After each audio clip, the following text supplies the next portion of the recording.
Uganda is where you find politicians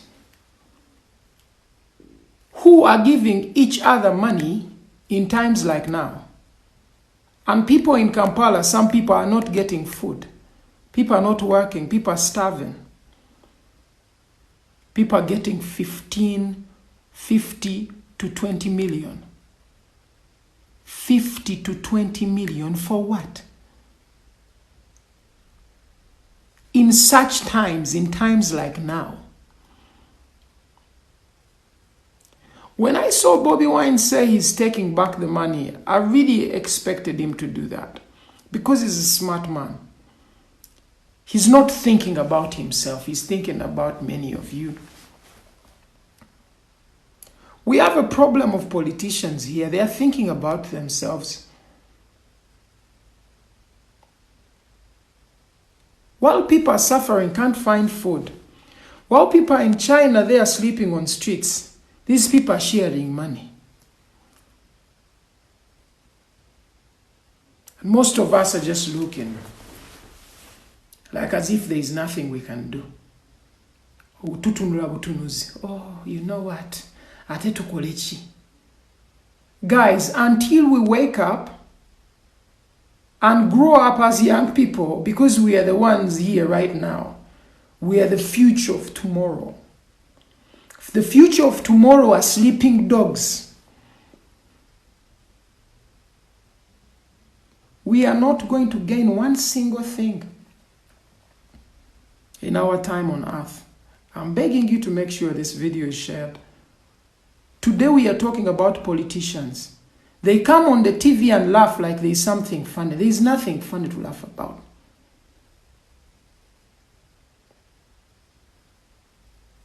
Even before Corona, there are people who are out there starving.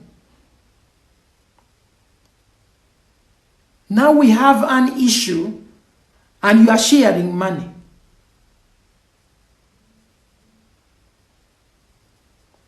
Footballers in different countries out there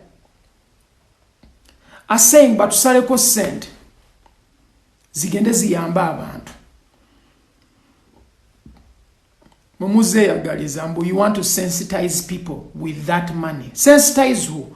Are you going to go door to door sensitizing people? Which people are these people going to sensitize? People in their houses? People already know about Corona. This is not a promotion.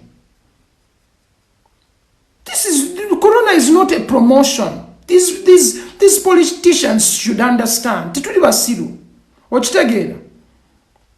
is not a promotion game here.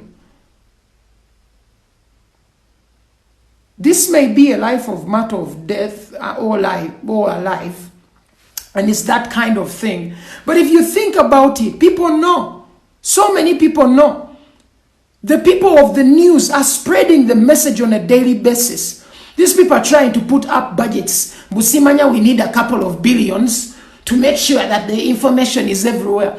News people they are totally supposed to do it, even when they don't want to. Because you know what happens? This is a pandemic that is happening worldwide. So by all means, since people are home, by all means, since people are not working, people know. There is no news you're going to tell us. There is no news. Ugandan MPs should wake up. Ugandan people who vote, you should wake up. People like these who take money of your own that you've made, given them, they have a responsibility to take care of us. If they're using money for their own good, we are not happy. And we should show that we are not happy. The moment people are treating us bad, and we are reluctantly accepting what they are doing, without saying no, we have a very big problem. We have a very big problem. We have a big problem of shutting up, man. Guys, we need to speak out. We are young people here. Most of these people are old. They're in their last days. But they are going to destroy this Uganda for us with their stupid decisions that they are making.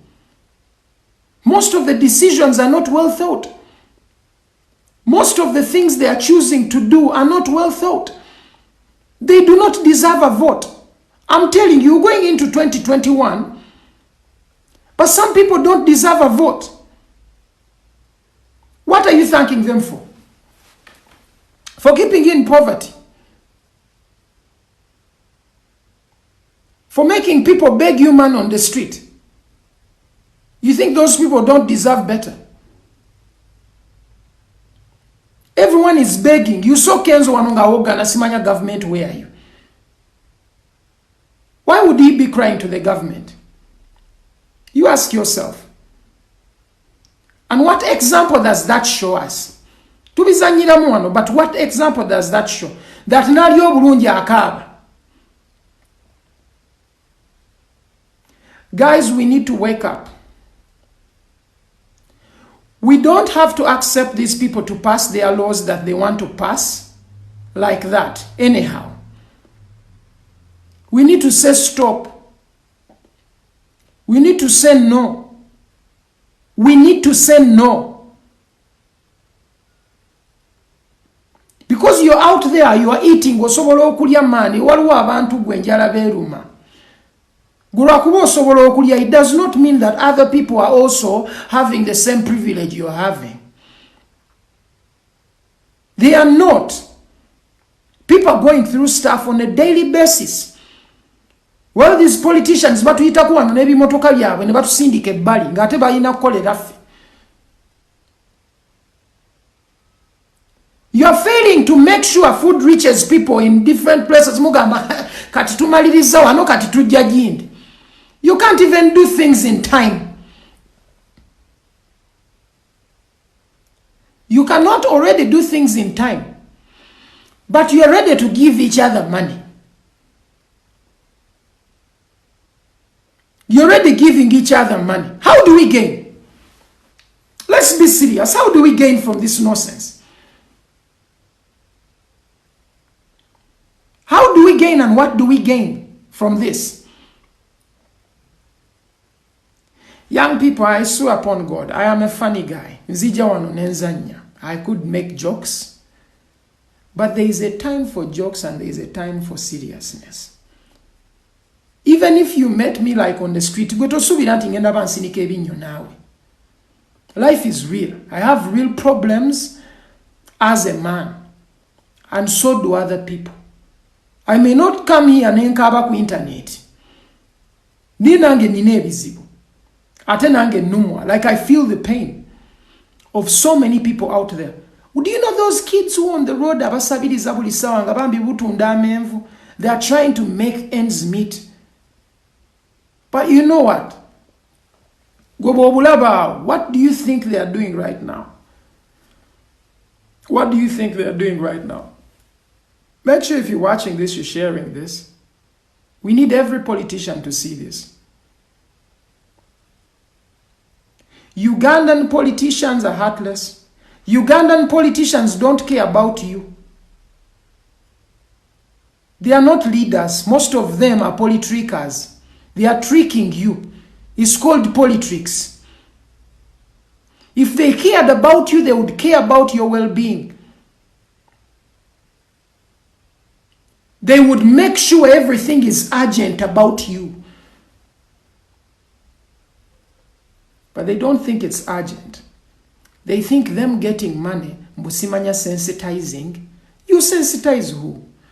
Fabakoze nyimba twali tubasabye sente meko zikola. Nothing. We go in studio, do songs about these things, put them out. No money. We are not looking for money.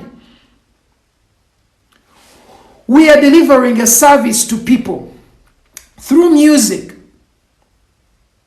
How many places do we go? So many places with all this information. I had people here saying, whoever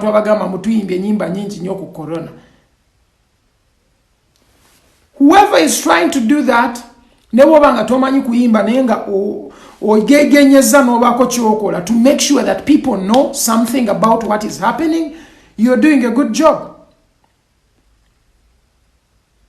You are doing a good job. Because what happens, more people get to know. More people get to know. But do these people really care about us? Do you think they care about us? My friends, we are young people, but we need to start thinking. We need to start standing up and saying no. These people are thinking about the next Musimanya, the financial year is ending. They are getting more money. After them getting more money, they don't give you accountability of what they spent on. They don't show you the results. They come back and ask for more money. Kakati, bobango ofuna sente, nozisaba sente, financial year, oziteke mu kintu. After tozitaddemu, tetumanyi oba otaddemu oba totaddemu. We don't know. Then after that, you come back the next time and you say you need more money. For what? What have you done in the past? When people are here making roads, like doing roads, they do substandard things. So that they get more money and work on the same roads.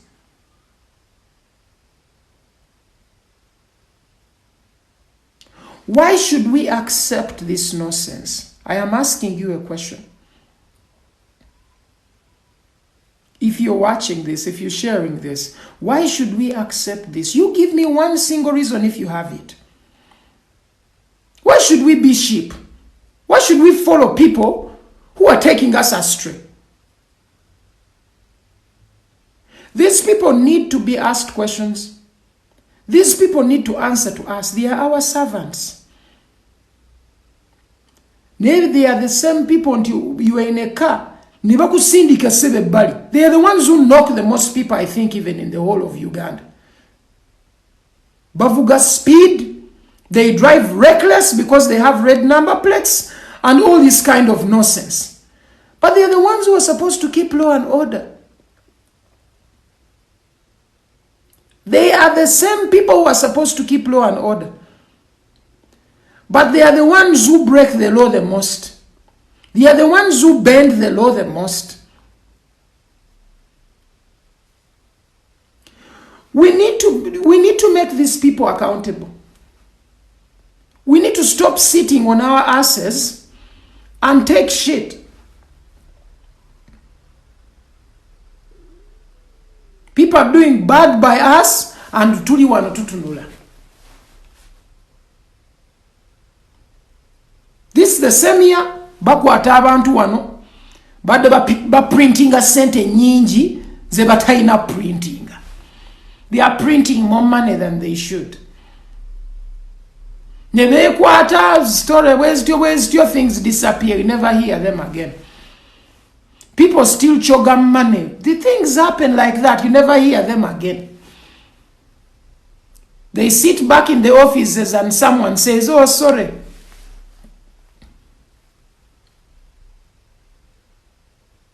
Sorry. Sorry is the best they can give us." Guys, we need to wake up. Guys, we need to know our worth. Guys, tukuze, tuve bitu byekisibe byekyana ekito. When time for jokes comes to joking, and ebintu ebiba serious, let's be serious.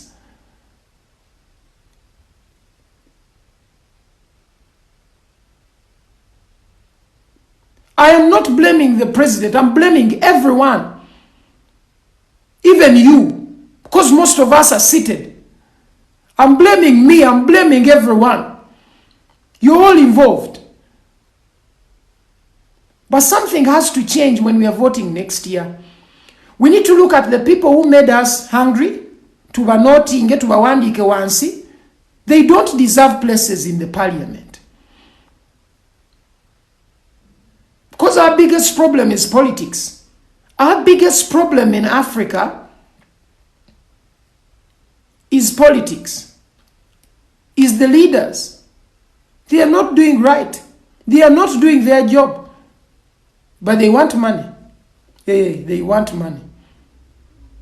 Most of them come from wherever they come from only to get money. But what are they doing for you? Making sure that taxes are high. Making sure that you find it hard to be in Uganda. Do you know why most people leave Uganda and go to outside countries to try and make it? Because they have no hope making it down here.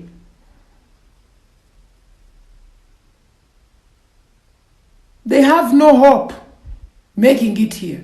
I did not come here to abuse people. That's not my job. I didn't come here to abuse these politicians. I'm here to remind them to think about what they are supposed to be doing. If their job is to steal money, we need to know. If their job is to give each other new cars all the time, nga tebasobola sasula basawo, nga tebasobola sasula teachers in schools, we need to know. So that it's simple, tukimanye nti ebyokusoma tibyo si bya mugaso nnyo.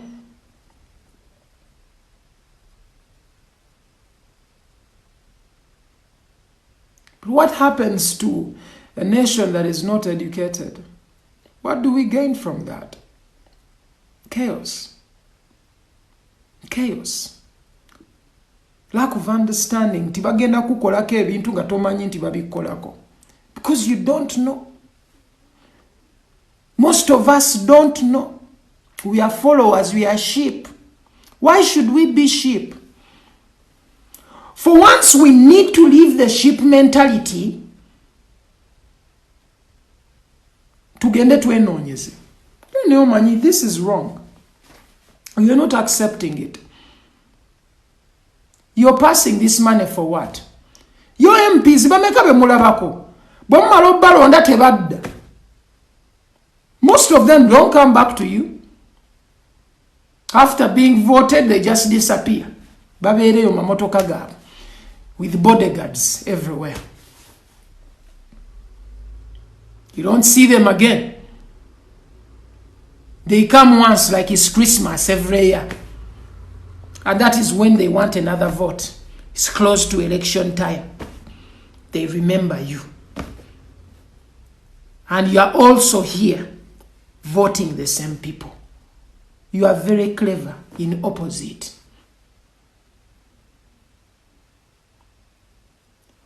Most of these people do not deserve a vote.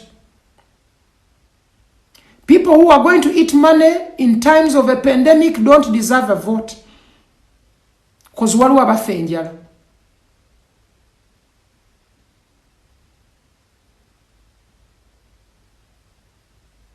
Most of these people who are supposed to do things in your places, your villages, they don't deserve it. For what? You give me a reason why these people deserve something. What? For what job? For a job not well done? Is that how we have to thank people? Is that how we have to thank them? Look at the taxes. They try to make sure that gobera.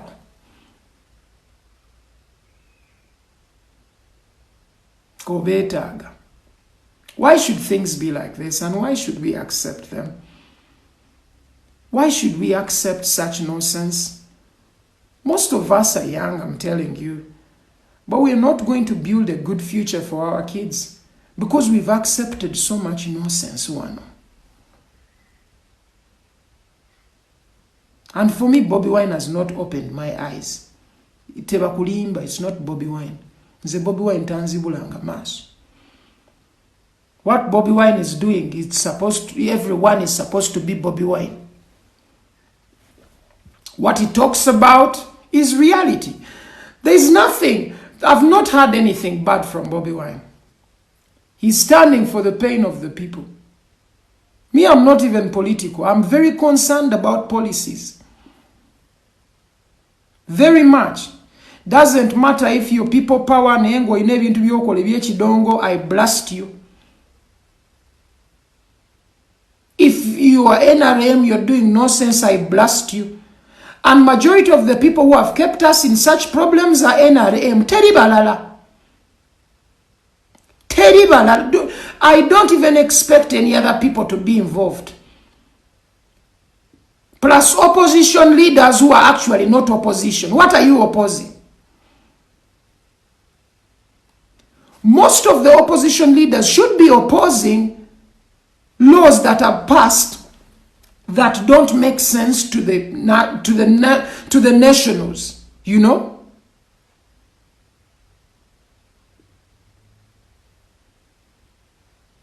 That is supposed to be the thing. Feba Nancy, so tuino kubanga ebintu bituyitiramu ebirungi. Okitegeera. But we go through so much. And politicians go through so little because bali mu motoka zaabwe ziri tinted baddayo waka. Tebayita na mujjamu. Banyigiriza gwe eri ebbali ne bayitawo ne bagenda. Balinga ambulance. But these are the people you sent to serve you.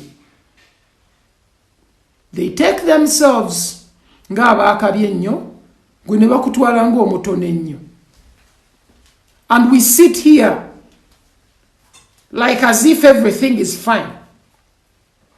Me, I got tired of watching TV because nyiga mani buli time. Nakowa njiraba TV ne nyiga. You see people talking who are not supposed to talk. Educated dead rats. This is on TV talking. Nothing is fun aliyako aseka like as if kuliko comedian. Nothing, zero. These are the people who are supposed to stand in for us and actually be useful.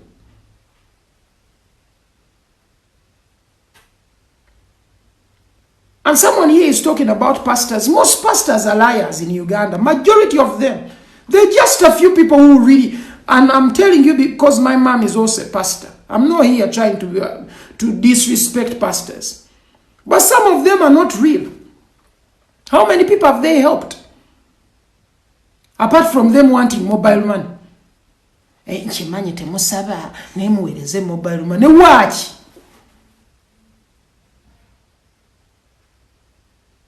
Do you know people are affected when they hear next 21 days, when they hear all these things? Nga waboda mani buli lunaku zakola za yamu na asasula wali na ali yako. People are going through so much. People are going through so much. We cannot sit here and laugh all the time. There is nothing funny. We can't laugh with these politicians, these MPs. Our leaders should be questioned on whatever they are doing because bwe putuba nga fa abatoma nga twabalonda. My dear friend, these people should stand by the word of us because fa abatumye and want better. If they are not doing better, they don't deserve anything. What do they deserve? For what reason?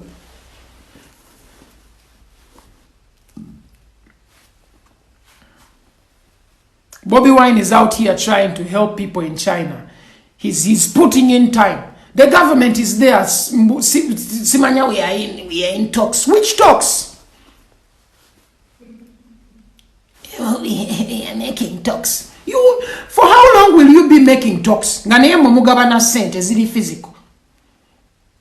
Nemwerira. Ezo zote zina talks nyingi. Zitawo mangu. There are things that really concern people, things that really affect people. Muba slow nnyo. Mukwegabira emmotoka mwangu ne zituuka mangu. Emmotoka zituuka mangu. Ne mugabirako n'abantu abalala. Abayimbi mbawaako ku mmotoka. Thank you, it's job well done. Nebino bino okubako ebikomo. I beg you, make sure you're sharing this video if you're watching it. I want this video to go as far as it should go. Not because of me, but because of this message. I am tired, and I know many of you are tired. Some of you don't see the pain of your parents. abasajja bano ba mululu gotokiraba gotomanyi muzeeyi wo bwabona ku making sure nti obaawo bayita mu bugubi just ku succeeding wano mu UG1 abantu we bandi tugonzeza ku mbeera bibasingo gikalubye. The same people who should be at least making sure that ebintu bitugonderamu. These are our brothers and our sisters. Some of you, your relatives to some of these politicians and all this. Size bavuma. No. Nzizo gamba abantu tebasana kubeera mirimu gyabwe tebakola mulimu gwabwe. They are not doing their jobs. They are not doing well by us. Tebalina kye batuyambye. Bigambo bayina ebigambo bingi ebikolwa bitono.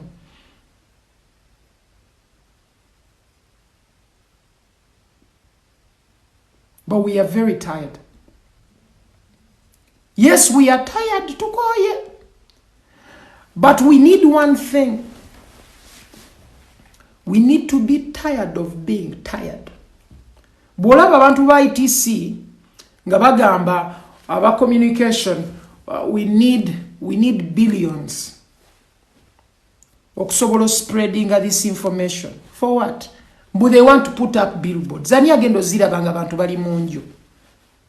Oyo muntu abalowooza byabayogera ebyo. You think about it. You think about it. Does that person think? That person is as useful as a mirror is to a blind man. Is as useful as a book is to a blind person. Because tamanyi byayogera. Probably babi mutumya byogere.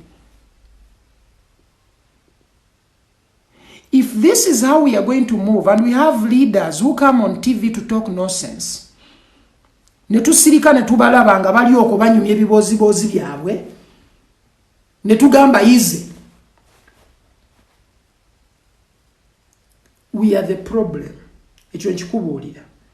We are the problem. Fechizibu.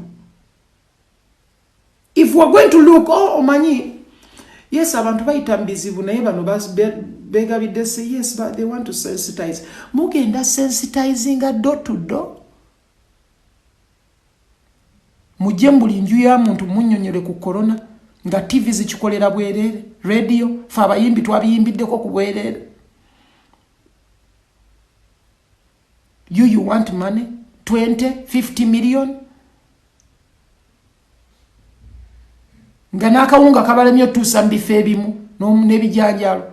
Temuyina na byakuwa abantu. You're talking about shortages. You're talking about shortages. You've not even gotten food in the right places. And you want to share money. For what? Money for what? Ani gwogenda okunnyonnyola radio kyetakoze. All these days people are home. Gwaza tebamanyi kigenda mu maaso. If you're the people in the communication sector in the government, you need to fire yourself. Some of these politicians in Uganda need to fire themselves. Mwegobe, mukoye, you are tired. You are tired, mukoye, temumanyi byakola. Temuina byakola so munoonye ebintu ntu bye musobola okuyiiya ebyekisirusiru. Naye temuyambye bantu. Mweyambye nnyo. Mweyambye nnyo. You've stood for yourselves. Over the years we are seeing these people share money. Over the years they are buying new cars. Simanya milioni bisatu. Abantu abeeyi abazijje ebweru ne bazireeta wano ne mubajjako emisolo emizibu. Azogigula naye ne bagimutunza ku ssente nnyingi olw'ensonga nti emisolo mizibu.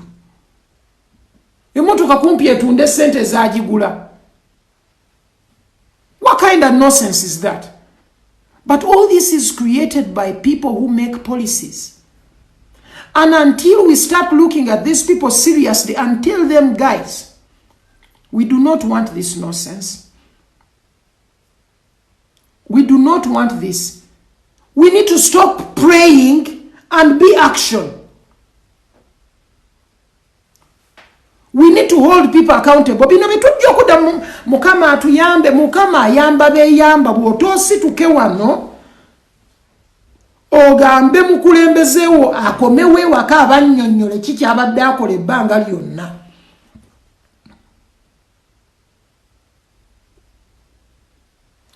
MPs should be called back home. Bino ebintu bigwe.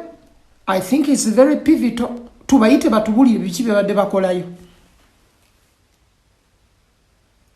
Bwe batuuka eri gye twabalonda bagende gye babeere no tebakomawo. They do not know what is going on. That's why they do stupid things. Because tebamanyi kigenda mu maaso. They do not know what is going on. They are tired. Kakati abantu abakooye tujja kubayita. We will need them. We will need them. They come back here and explain to us what they've been doing. What have they been doing? I'm tired of us sitting around as young people. Tutunule. It's easy to sit and look. Changunyo. It's the easiest thing. You sit. No tunuli de mbera no gamba. Ize gundi chile kanabi kola gundi ya jochi kolebyo yo APPAS ya chisobola ono ya chiso. Man buli omwa asobola tuve mu bintu by'okutandika okulekera omuntu omwakola ekintu. Muve mbine ebintu simanya kitu kikwase kyagulanyi tagenda sobola yekka. Mumwegatteko mubeere bangi. That's what you're supposed to be doing. Nego osubira mbu ye agenda osituka akutaase gwe. Gwe ino situka weetaase. Oyino situka weeyambe. Oyino situka obuuze abantu b'otadde mu bifo abalina okuyimirira bakuyambe bakuteerewo embeera ennungi. Bakoze eki? Bwate balina kye bakoze eyo gye wabalondera lwaki obazzaayo? Bakoleyo ki? Baddemu bakole zero. Bakoze zero in the first place. Oyagala era baddeyo bakole zero. Oba muntu wa kikaaki. Guys, tuyina njawulo na muntu ayagala kuzaala nga akozesa condom. Tituyina njawulo. Bwetubanga bwe tutunulira ebintu, we have to be more logical. Tuyina okuba more logical. Most of us, the young people, we need to be more logical.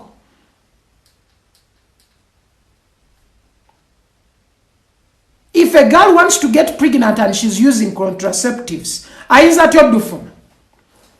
Ng'ate atangira oddufuna kati alufuna ati.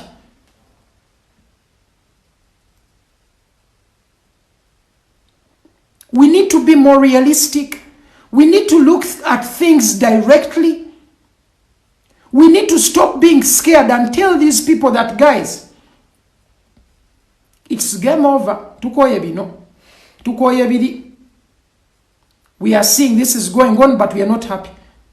Nzemba, what the example? How many MPs have you seen abagamba bansale ku musaala sente zange ziyamba abantu bemwalonda? Sometimes ntula umani ne wishing and ngamba singa ki cabinet kyonna kiyiika ne bakoowa bonna ne baddayo waka ne beebaka abantu abapya ne bajja ne bakola emirimu gyabwe.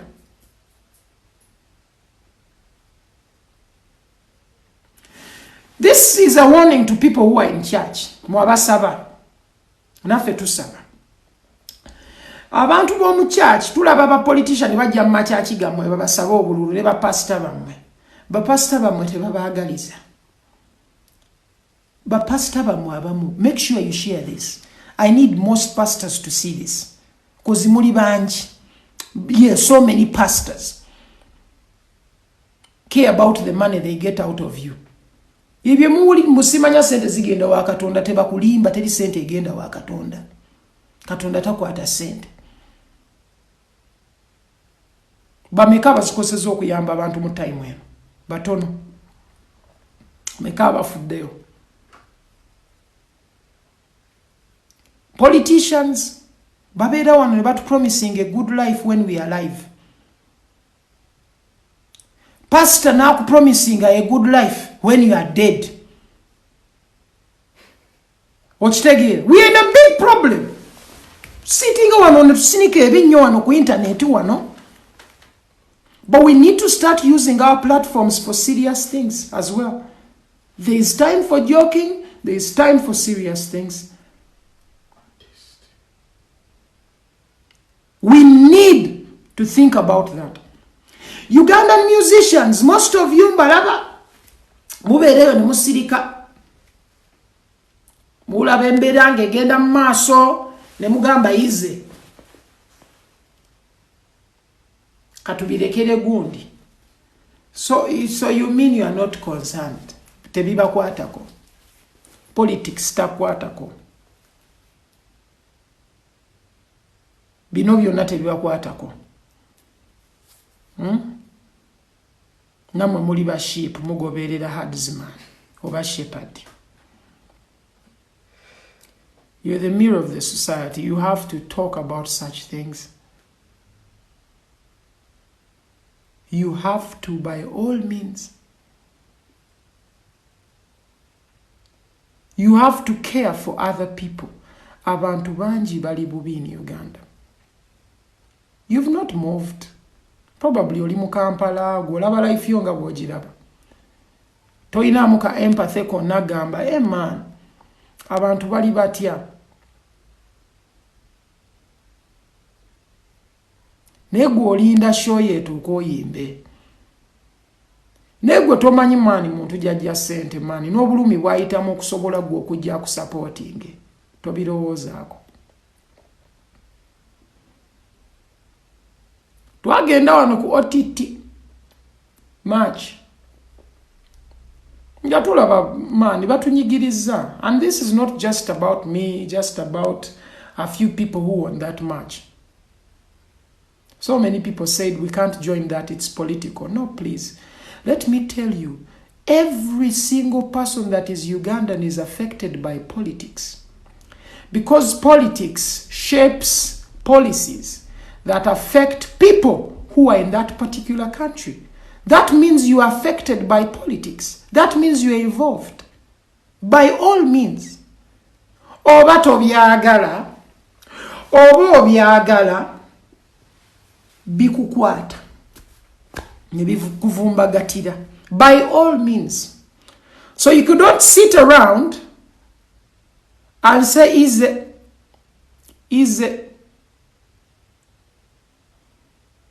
ndebe tebinkwatako oba abantu enjala ebaluma nze ninamu akasente ebyo tebinkwatako oba kiri kigenze mu maaso nze ebyo tebikwatako bityo. Sigaba abantu baba baavu bulungi gw'onooyimbirani.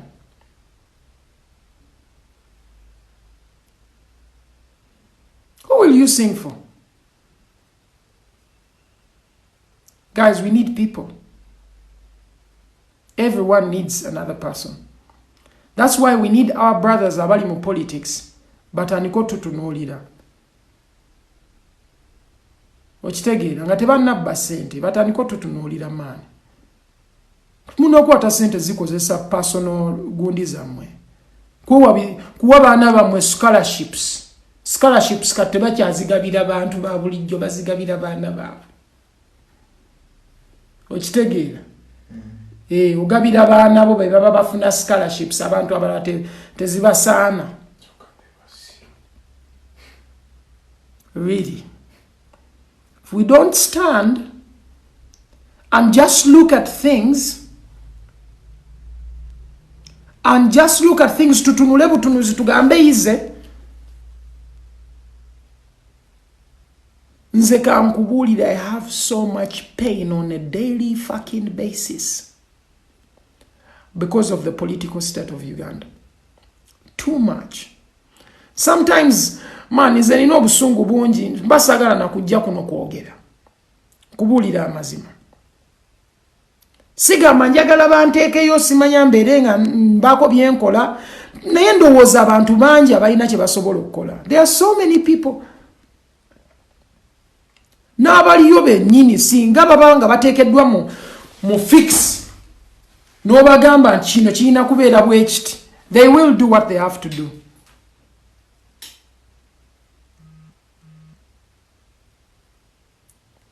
There is a time Putin oba mumumanyi yagamba African soil can feed the whole of Europe, America and Asia. But their problem is just one. They are leaders. Sigenda chiwanvu ya wengendo chikomya. We are disturbed by leaders and their leadership. Mfu. Infu. We have everything. But abantu abali mu position oku making things good for us, they are doing everything for themselves. But we sit here and say it is okay. We sit here netubeeraawo ne tutafaayo nnyo nze kasitandya. Nze kasitandi bwe nti man tulina okuva mu bintu by'okubeera selfish. Tutunulire bigger picture.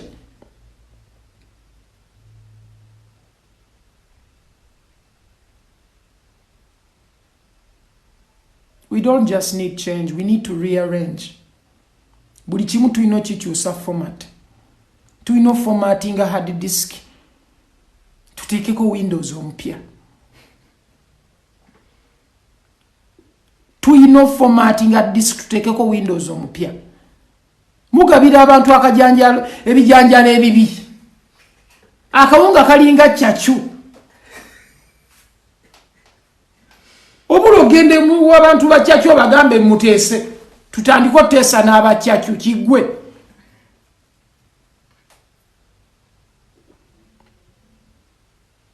No, oh, it was certified. You see the food. It is good. It's good way. Abantu bade babiraga nti ebijanjalo bibi. Cause we mubi wadde.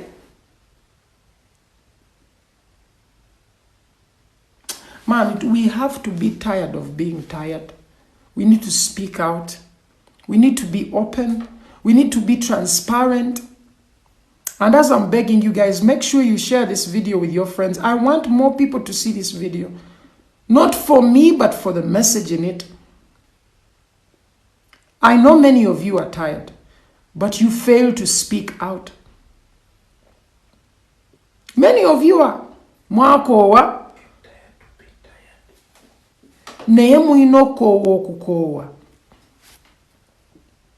You need to be tired of being tired.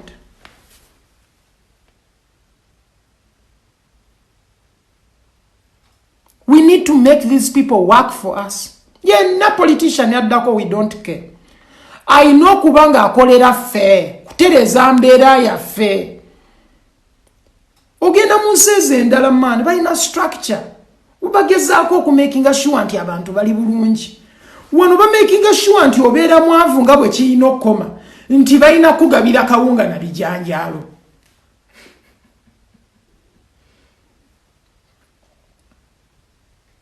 Ate nako n'okakkiriza because toyina kyakukola. Ate onoolya ki?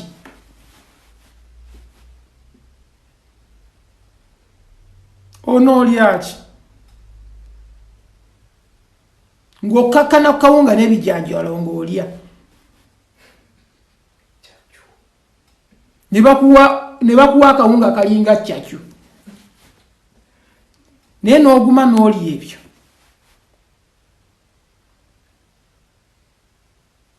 Waliwo ebintu bye tugumidde nga ne tutulina bigumira. Tulina okukoowa guys. Bagayi bano tebakola bulungi. Ba MPs bafa abasinga tebatufaako. Ge mazima. Befaako ne biposition bibalimu. Tibafaayo oba olidde oba tolidde. Ye kasite waka abeera kyateredde.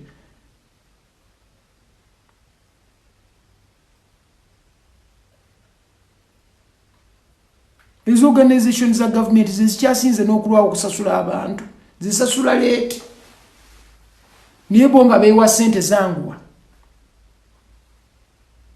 nga beewa emmotoka banguwa. Everything is quick and fast. It's easy. It's easy. Thank you for whoever is sharing the video. But we need to stop watching and start acting.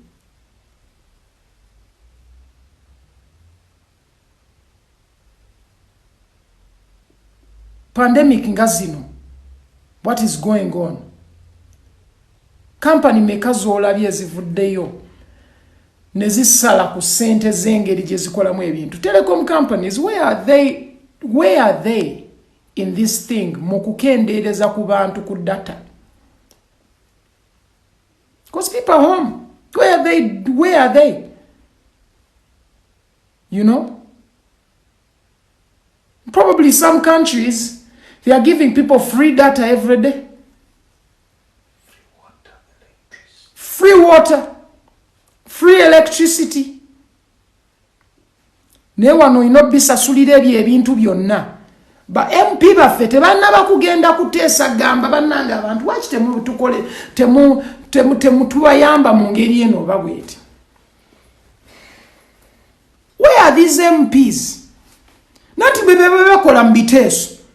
Ebiteeso byabwe biriwo ebyo biri practical. Ebituyamba mu times nga zino nga tetukola sente. Bo kutula wansi ne bagamba, you know what? Abantu bayita mu buzibu. Katuveeyo tugezeeko kendeeza ku kino, tugezeeko kendeeza ku kiri, tugezeeko kendeeza ku kiri. Beeteeseza funa sente. Ekyo kye basinga okusobola okukola.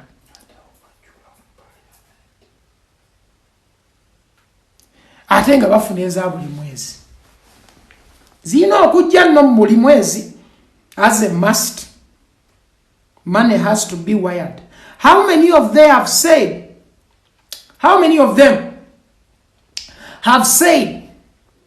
that omanyi batusale ku musaala sente ezo ziyamba abantu?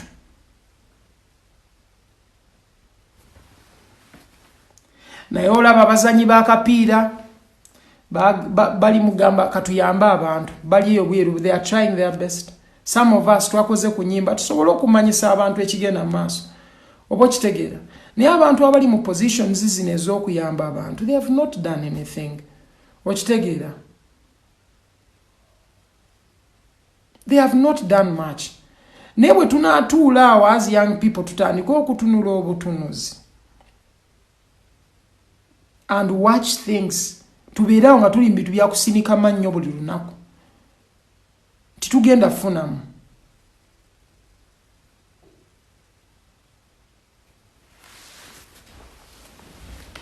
Tetugenda funamu. We are not going to gain anything. I pray we will wake up. I pray we sit down and reflect on life. Sit down and look at what is going on in Uganda. Look at the roads that you're walking on. Look at your politicians. Look at your leaders. See if they deserve the places they are sitting in.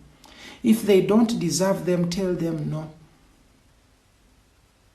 We sent you to do this, you are not doing it. We sent you to do this, you are not coming back. Guys, don't be bribed. That money won't last forever.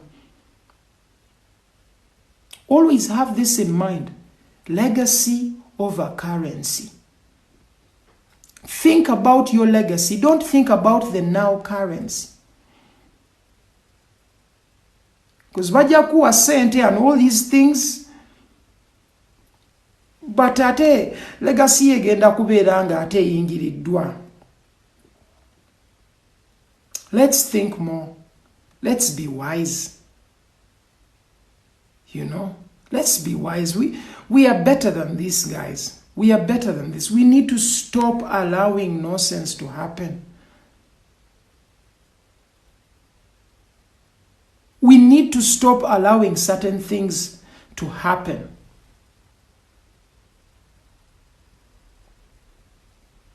And until we wake up, we have no chance.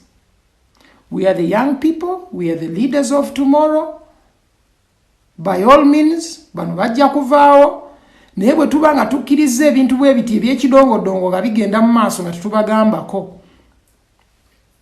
Kiringa bw'olaba nga muzeeyi wo akola ebintu by'ekidongo mubuulirire. Yes, fine mukulu, naye tekitegeeza nti olina mugambako. Ekintu bwe kiba nga tekitambula bulungi, ga muzeeyi wano okozeemu bubi. We are not happy. Tekikola. But until we get to that level where we actually see things and want to deal with them, we have no chance.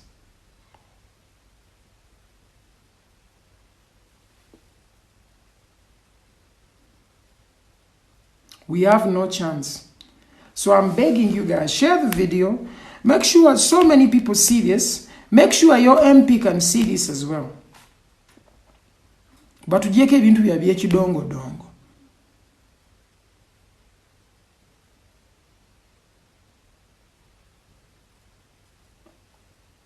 Bwe tutayimirire, these people say they are educated. If they are educated, they should see these things as educated people.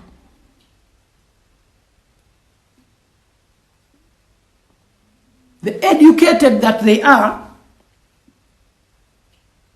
they should be seeing things as educated people. If they are not, then they shouldn't be in positions they are in. We need to move people out.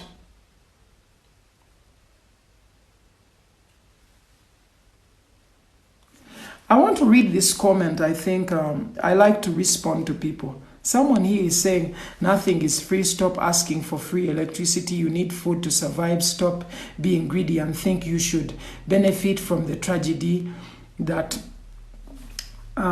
people in power think. That's the people in power thinking. Give me, give me, give me. Don't try and get rich. Just survive and help your neighbor survive. No one is getting free electricity. Life in US costs me at least $5,000 a month. My government gave me this and I donated 50 of it to Uganda, even though 120 is 120. Oh, I think you are privileged where you are, but you see, in most cases, I usually don't respond to people like you, but I am going to respond to you. You may say nothing is free because you're in the US. I am not here to address you in the US. You go and talk to Trump. I am Ugandan, I'm African, and whatever I'm saying right now, if you did it for Ugandans, thank you. But whatever you're saying, it does not concern most of us. That is up to you. If life costs you 5,000, some it costs them 10,000, some it costs them 15,000. So your comment is as useful as a mirror is to a blind man, and it's useless to me personally. Down here we have real problems. So you do not have to tell me about what you earn, what your government gave you. Here, the government gives us nothing, so don't tell me anything. You go tell it to other people who live in America with you. I am not American, I'm Ugandan.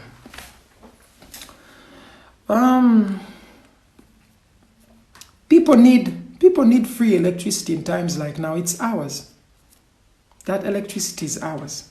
Ugandan electricity. And at the moment, the government should actually reduce or even give it to people for free. Trust me. And use the money that they get from Rwanda of electricity and other neighboring East African countries that they sell to pay the people who work in the electricity and actually give Ugandans relief in times like now, because they are not working. Majority of Ugandans don't work. So most people here who are in the US, Some of them have no common sense to understand what we go through. Their brains are weak and they should not be on my life. Some people don't need to talk to me. I'm not at your level of thinking. I am not. We are dealing with real issues. You are dealing with fantasies and your personal feeling. Bosimanya, I make this, I spend this. Those are your personal issues. When I came to this life, I did not come here to talk about what I make. I have never come on live to tell people how much money I make. We don't get into cheap talk when real issues are happening. We don't get into we don't get into cheap talk when tragedies are happening here. You get my point? So if you put in any help, sweet American, you'll keep doing that. Thank you so much. You know? Thank you so much for your help. For whoever you gave it to, who we don't also know. But here we're dealing with real issues in Uganda. We are not Americans. This issue is here. So if the issue is here, we are dealing with things here. And we need relief because most people are not working. So some of them will not be able to pay for electricity. And your American money won't help us. You make very small money to help us. It's a big country. This has nothing to do with you. You go and sleep. You are tired. Dani man sagala abantu bogira bintu bya kidonga abantu abali ebweru abamu. Okitegeera tuyina abantu abali ebweru abamu nga ne situation eno bagitegeera. There are people who are locked outside Uganda and ali Kenya right now ali ku border. They can't get in. There are people in Rwanda, they can't get in. Okitegeera.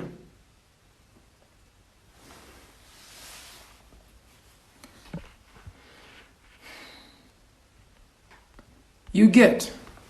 They can't get in. These are real situations. Do not, by the way, I'm going to block you because you see these things you're talking about of which people you help. Some of us don't need to know. If you help people, that's up to you. Some of us also help people. We do not come here and broadcast it on Facebook. Those are things you could talk to yourself. They call it masturbation. You alone will do it and you alone will enjoy. So basically, going back to the point, there are so many people having challenges as we speak. Waliwo omuntu yagenze China nga ina byachima, they got stuck that side, they have their goods, tebasobola kudda, embeera nzibu. Waliwo omuntu ali mu kyalo probably nga naye talina bintu byayinza kukozesa biri awo. Nga mwavu bambi. Abantu bayita mu bintu bingi. People are going through a lot. To start making this thing personal. Chuvola, but sometimes I'm not happy with Eddie Kenzo's team. It will be message be spreading around, let's save Kenzo from where he is. Wetomanyi bantu bali out there nga babonabo. Ngate Kenzo ali privileged. There are so many people going through so much. Titusobola kusmallinga kintu kino ku muntu omu. It cannot be a single individual issue. This is an issue of many. It's not an issue of the few. It is not an issue of the few. It is an issue of the many. So the focus has to be on the many by all means. By all means. Let's not stand here and start consolidating. Anyone who comes back with these messages, Narabi, I think this guy was talking about the issue, Sudiman, posting something. Sudiman, this is a message to you. I'm not supposed to be talking to you right now. I respect you.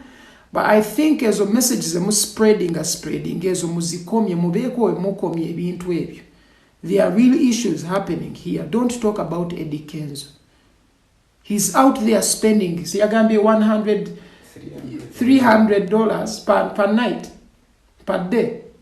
He has it. He does spending around YIINA. He has the money. And things can get better for him. I know what to say. Negu waliwo omuntu ali stuck right now. Waliwo omuntu ali stuck right now nga taina gap. Nga atali munsi ya bweru. Taina za hotel, taina za aki ali ku street. People were brought back here by force nga badde bagenze kweyiya.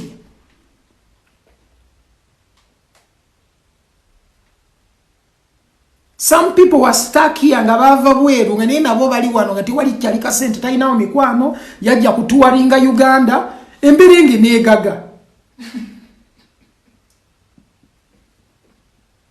Okitegeera embiringi neegaga. So that's real, that's reality. So bwe tunaatuula wano wansi tutandika okutunuulira omuntu omu tujja kuba tukoze bubi nnyo. So many of our people in China suffering in China. Tebakkirizibwa na kuyingira mu bifo bimu kulya kyakulya, kugula kyakulya, kuyingira supermarket. Babagobye mu hotel. Muli wano mulwanirira omuntu ali mu hotel ng'asobola n'ossulamu obulungi. Ng'ate waliwo abatasobola na kugisulamu balina ssula ku nguudo. Muba bantu ba kika ki? Which kind of people are you? Mulumirirwani bwe muba nga mbwe mutwe mu movie nga surely. I pray man tukula mu bwongo.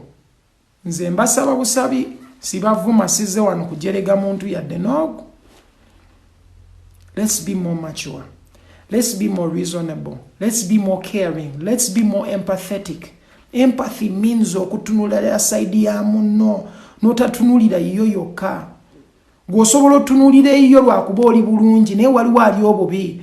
Gojja kubeera fena ejindi tuli bulungi ejindi muli bulungi naye tolabangako baneiba bo tomanyi bizibu bayita mu lwakuba bali munda mu nju beggalidde.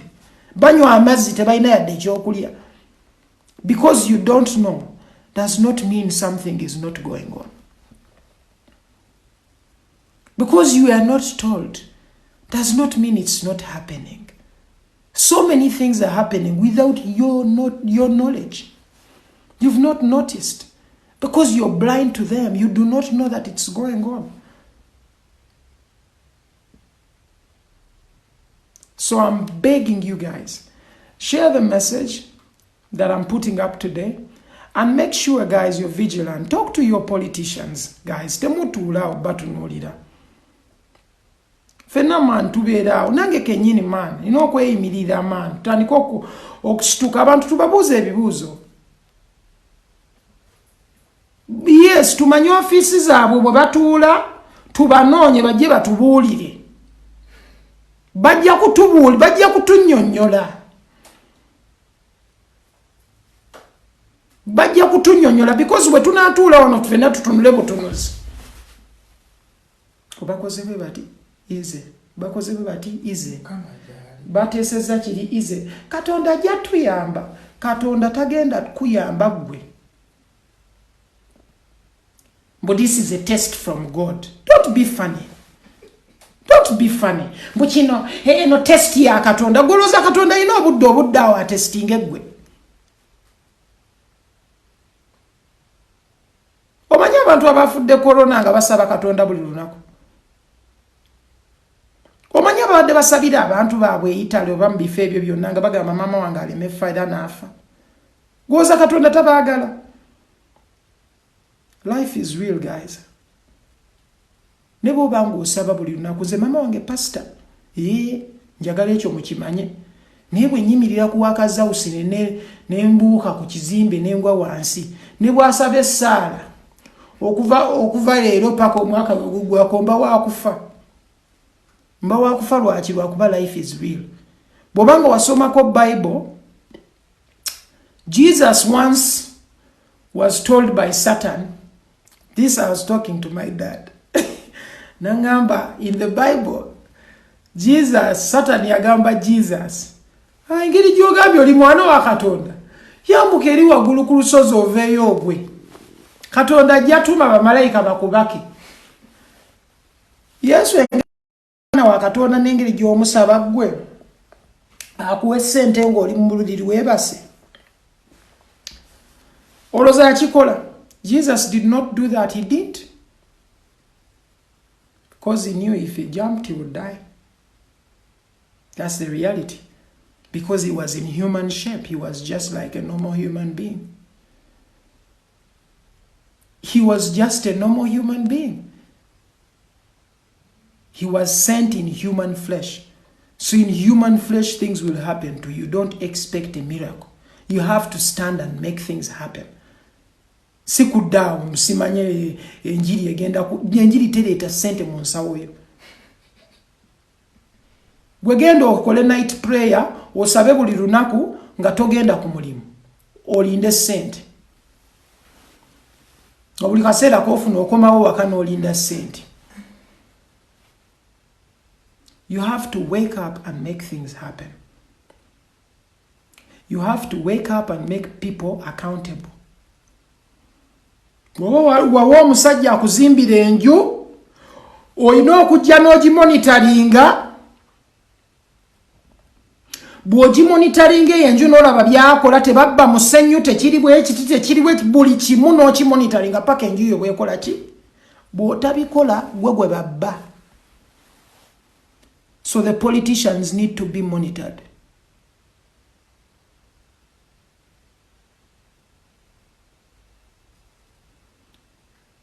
They need to be monitored. Zakayo omulabo yali agala laba Yesu. Yali nyamuti. Zakayo yali tagenda malako nga ali wansi yali mumpi nnyo.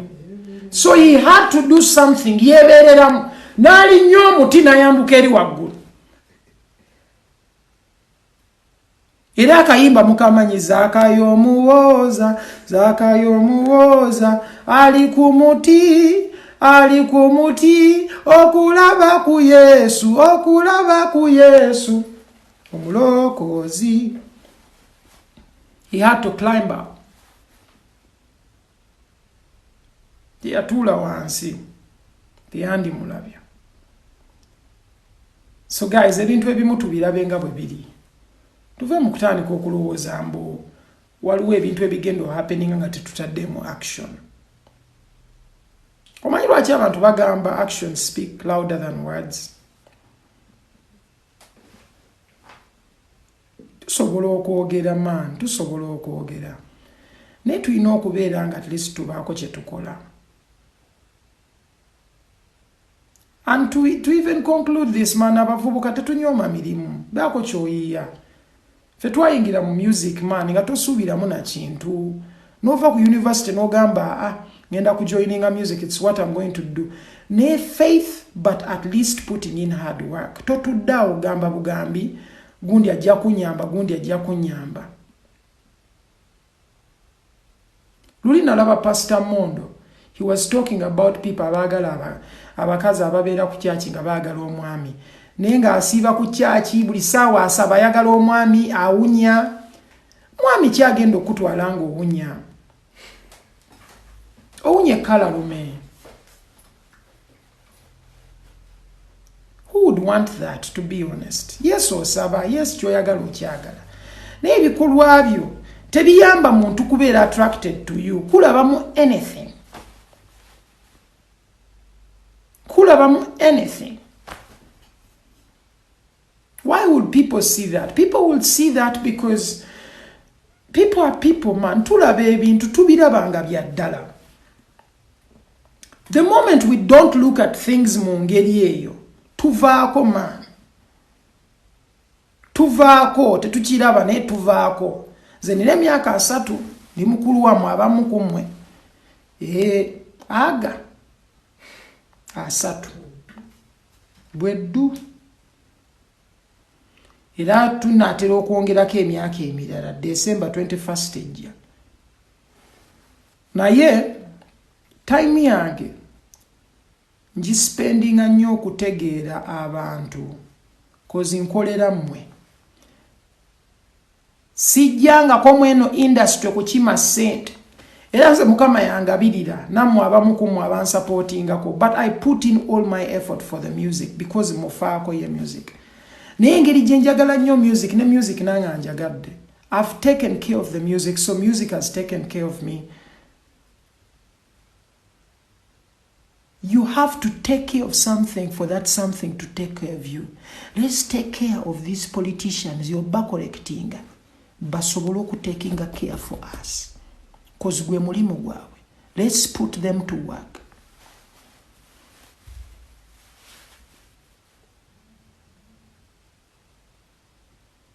Let's do that.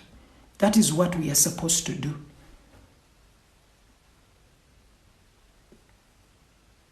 Naye bwe tunansirika tutunule butunuzi. Sheila Nkulaba, big up on yourself. Sheila from Feza. Bwe tunansirika tutunule man, tetujja malako. Tetujja kumalako guys. Tetujja malako. I appreciate you everyone. Thank you for being live with me.